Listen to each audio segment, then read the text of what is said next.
Hello friends, welcome back to my channel. আশা করি তোমরা সবাই খুব ভালো আছো। তোমাদের আমার একটা মিনি ব্লগে জানাই স্বাগত। তো এটা ব্লগ নয়, অ্যাকচুয়ালি এটা হতে চলেছে আনবক্সিং একটা ভিডিও। তো আমি আগেই খুলে নিয়েছিলাম, ভিডিওটা করেও ছিলাম, বাট সেই ভিডিওটা ডিলিট হয়ে গেছে। তার জন্য আমি আবার আনবক্সিং করছি তোমাদের। তো এটা হচ্ছে আমি ফ্লিপকার্ট থেকে ব্লাউজ কিনে নিয়েছি। আমি ব্লাউজ কিনতে ফ্লিপকার্ট থেকে খুবই ভয় পেতাম, কারণ ভাবতাম যে সাইজটা ঠিক আসবে কি আসবে না।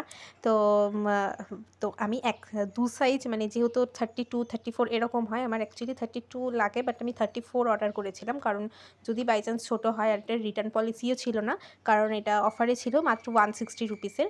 তো এই যে এরকম দেখো, পেছনে ডোরি আছে, আর গলাটা হচ্ছে এরকম, মানে পিঠটা, আর সামনেটা হচ্ছে ভি কাটিং, আর ভেতরে ইয়েও রয়েছে, লাইনিংও রয়েছে, আর ওপর থেকে এরকম ভালোই, কাপড়টা খুব একটা খারাপ নয়। তবে মা বলছে ফেঁসে যেতে পারে, জানি না। তো এরকম সেম দুটো ব্লাউজ কালার নিয়ে নিয়েছি, একটা হচ্ছে এই খয়েরি আর একটা ব্লু।